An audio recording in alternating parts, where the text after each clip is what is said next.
I'm just calling to say Assalamualaikum, annyeonghaseyo Cingwia.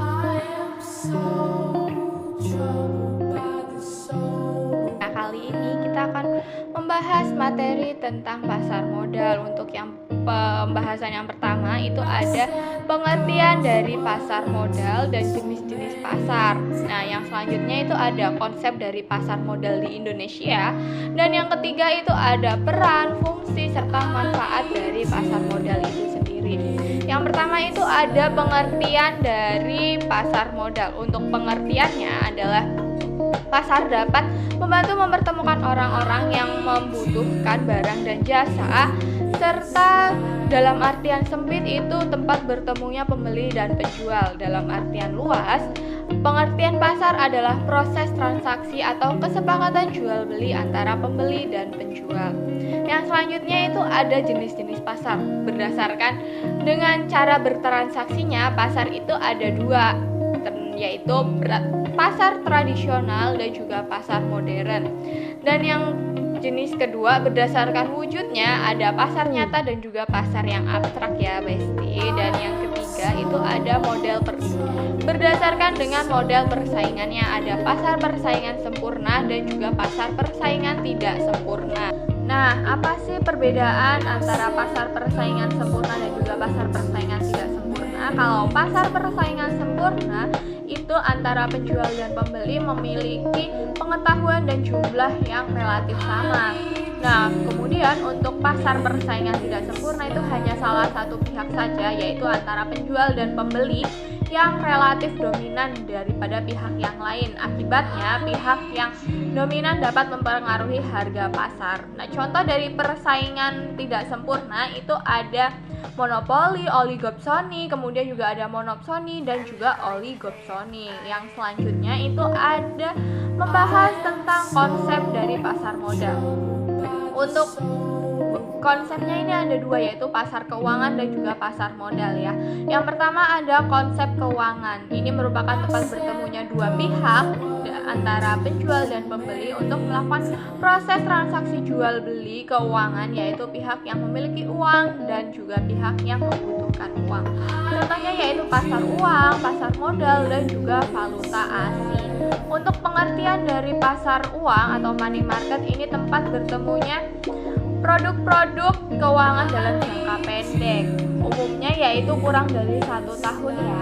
Nah, kemudian untuk produk-produk yang diperjualbelikan di pasar uang itu ada sertifikat Bank Indonesia, sertifikat deposito, surat berharga pasar uang, kemudian juga ada juga surat berharga komersial, call money, dan juga repurchase agreement. Nah, untuk yang selanjutnya itu ada pasar modal atau capital market. Ini merupakan tempat jual beli atau bertransaksi surat-surat berharga keuangan dalam jangka yang panjang. Ini jangkanya lebih daripada 1 tahun ya. Untuk contohnya itu ada saham, obligasi, sukuk, dan juga reksadana. Dan yang terakhir itu ada valuta asing, pasar valuta asing atau falas. Ini tempat berjual beli atau bertransaksi mata uang dari berbagai negara.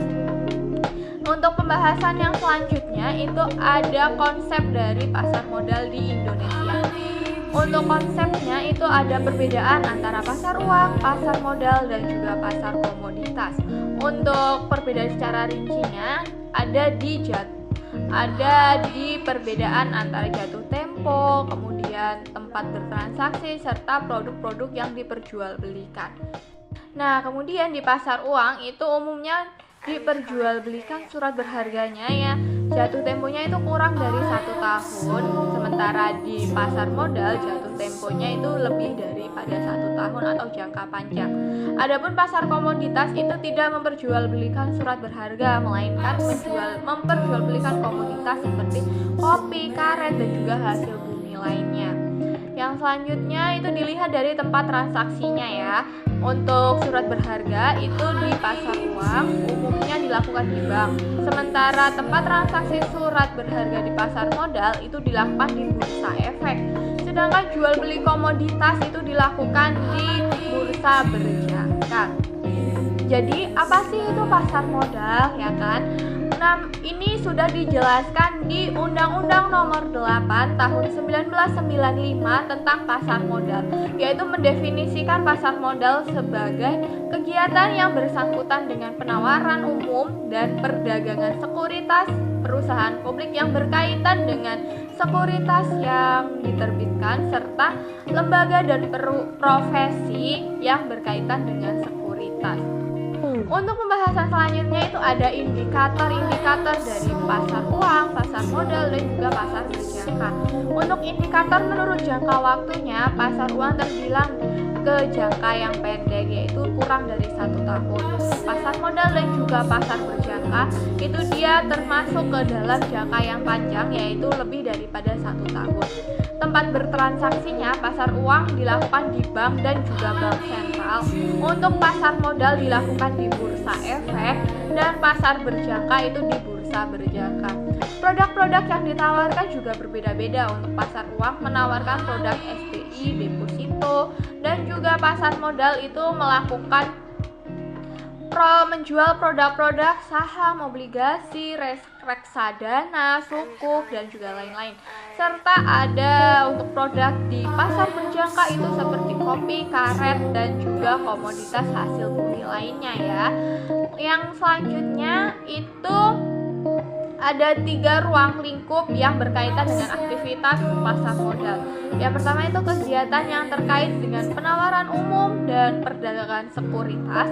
Yang kedua ada perusahaan publik yang menerbitkan sekuritas dan juga lembaga dan profesi yang berkaitan dengan sekuritas.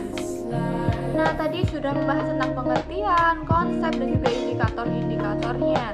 Dan yang selanjutnya kita membahas tentang peran dari pasar modal. Apa sih peran pasar modal di dalam perekonomian? Nah, untuk perannya itu pasar modal dapat digunakan sebagai sarana intermediasi keuangan dan sarana investasi, sarana penciptaan lapangan pekerjaan, dan juga sarana peningkatan pendapatan negara, serta bisa digunakan sebagai indikator ekonomi suatu negara, ya. Dan untuk selanjutnya itu ada fungsi dari pasar modal. Ini ada 2 fungsi. Ada fungsi ekonomi dan juga fungsi keuangan. Fungsi ekonomi itu karena pasar menyediakan fasilitas ataupun wahana yang mempertemukan 2 kepentingan, yaitu pihak yang memiliki kelebihan dana atau investor dan juga pihak yang memerlukan dana. Dan yang kedua itu ada fungsi keuangan karena pasar itu memberikan kemungkinan dan kesepakatan memperoleh imbal hasil atau return bagi pemilik dana sesuai dengan karakteristik investasi yang dipilihnya. Yang selanjutnya itu ada manfaat-manfaat bagi pihak-pihak yang terlibat di dalam pasar modal, yaitu ada manfaat bagi perusahaan, manfaat bagi pemilik dana ataupun investor, dan juga manfaat bagi pemerintahan, gitu. Itu tadi yang dapat kita bahas, ya, teman-teman. Ada pengertian, kemudian ada konsep, dan juga ada indikator, peran, fungsi, dan juga manfaat dari pasar modal itu. Untuk materi sekian yang dapat saya sampaikan, kurang dan lebihnya saya mohon maaf. Saya akhiri, wassalamualaikum warahmatullahi wabarakatuh. Bye.